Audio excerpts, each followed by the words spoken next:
Welcome back to another episode of Rock Boys Football. The Michigan Wolverines continue to dominate the 2024 class, landing another commit in Ben Roebuck from the state of Ohio. This is less than 24 hours after we pluck one of the best running backs in the class, also from the state of Ohio, and Jordan Marshall.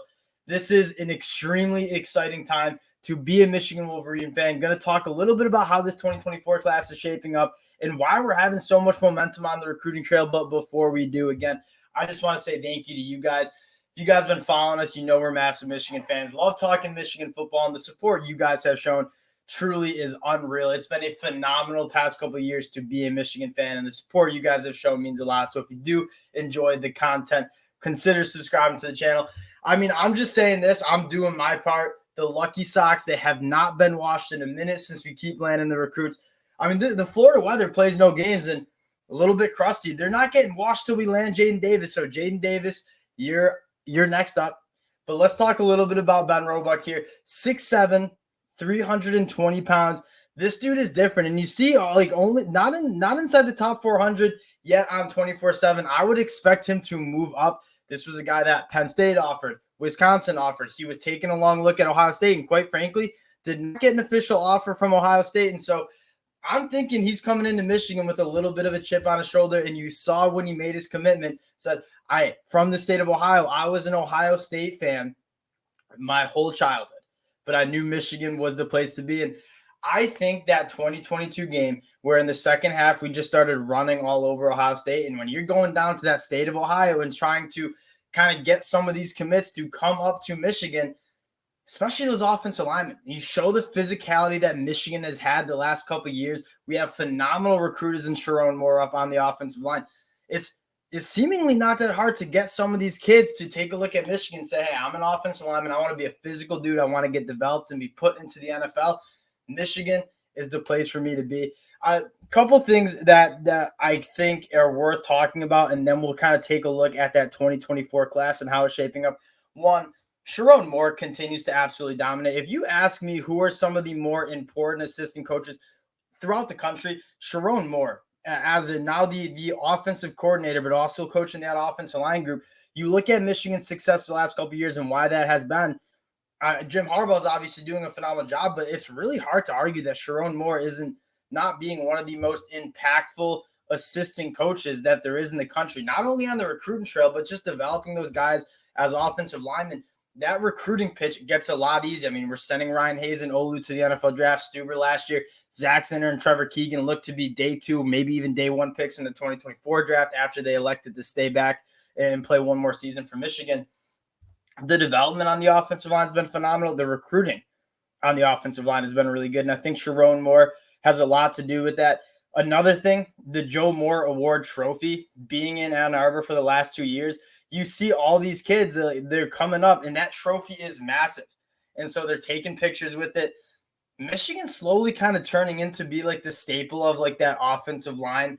You think about good offensive lines, I think people across the country are starting to kind of associate Michigan with being the pinnacle of the offensive lines and offensive line development. Sharon Moore, and then also Ben Herbert. I mean, Ben Herbert's done a phenomenal. I think I could walk into that Michigan weight room. I'm 155 pounds soaking wet. Ben Herbert would get me right. I mean, the development from a physical standpoint for this Michigan team across the board, but especially on the offensive line, extremely impressive. And DJ Turner runs the fastest 40 at the combine. Guys are starting to see Michigan not only as a program that back-to-back Big Ten titles, back-to-back wins against Ohio State, back-to-back appearances in the college football playoffs. Not only can you have success in the college football level, but also being developed into a very, very solid NFL prospect. Very exciting time for Michigan. And Ben Roebuck's different. You take a look at some, we'll take a look at some of the crystal balls that we have going. And again, this 2024 class could be really special. That's the wrong thing. Crystal balls here. You have some other offensive tackles. Blake Frazier, a little bit of a different recruit, right? 6'5", but only 260 pounds. He's a guy that really needs to come in and put on some weight, but the athleticism is there. Ben Roebuck's more of a guy that you already have that body. Now you're working on developing the athlete with Ben Roebuck. I love it that we're getting a couple different type of offensive tackle bodies into the program. And again, I trust Ben Herbert with just getting those guys the help that they need in the weight room to be developed into NFL, all Big Ten level offensive linemen. Max Anderson, another two guys from the state of Texas that we're taking a look at.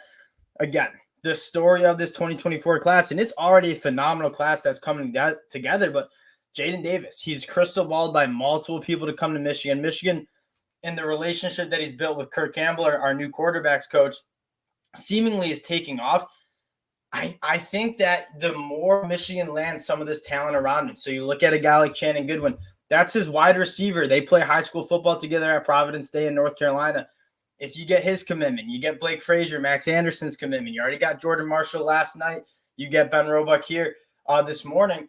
He starts to see the talent around him and say, hey, this is an offense that I can be successful in. I'm going to be protected from an offensive line standpoint. I'm going to have really good wide receivers to throw to, and I'm going to have a good running game to work off of as well in the backfield. And so the more talent you can get in this 2024 class, the more Jaden Davis is taking a look around and saying, this is the place for me. And once Jaden Davis commits, I also think you could see there's also a reverse way you could look at it. And when Jaden Davis commits, you get guys like Channing Goodwin and some other wide receivers looking at this, say, I want to go play for the second best quarterback in this class, arguably the best quarterback in this 2024 class. I'm going to come to Michigan. So a couple of really exciting storylines for Michigan. But again, Jaden Davis is like the crystal, the crown jewel, if you will, of this 2024 class. The pieces are coming together nicely around Jaden Davis. If you can land Jaden Davis, the floodgates might open up for this 2024 class. And it was something that you look at that 2023 class and a little bit underwhelming. But in this 2024 class, we are going up against SEC schools, the top schools in the Big Ten, Ohio State, Penn State, Wisconsin, and winning these recruiting battles. And you take a look at how this 2024 class is coming together with all the crystal balls that we already have that are kind of uncommitted guys. Jordan Marshall, one of the best running backs in the class, Jacob Oden from the state of Michigan, and then Luke Hamilton. I just want to shout out Luke Hamilton. If you guys follow recruiting on Twitter, Luke Hamilton is the guy that's galvanizing the troops, right? Especially from being one of the best offensive tackles in the state of Ohio.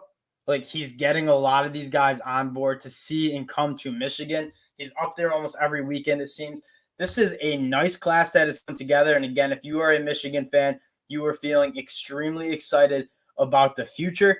Again, keeping an eye on some of these guys. Jaden Davis is on the clock now, but we have a ton of guys in the top 150, even in the top 50 that we're taking a look at. A lot of momentum, and that's how college football recruiting works. The momentum you get is massive when it comes to the recruiting trail. We've done a phenomenal job in the transfer portal. The most exciting aspect about this is Michigan has done a phenomenal job developing players, although not really recruiting like the top programs in the country. Imagine if we mix that player development that's been so good with some of the best athletes in the country out of the high school ranks. Things could get really special for Michigan. Again, wanted to hop on, talk about another commit. Michigan continues to roll. The Sox, they're not getting washed till Jaden Davis commits. So Jaden Davis, please. I think a lot of people around me are getting tired of the Dirty Sox. We need you here. We appreciate all the support from the Michigan fans again. Also, it's just such an exciting time. There's nothing more that we like than talking Michigan football with all of you guys. So we appreciate the support you guys are showing. If you do enjoy the content, consider subscribing to the channel. We appreciate you guys, and we'll talk to y'all later. Peace.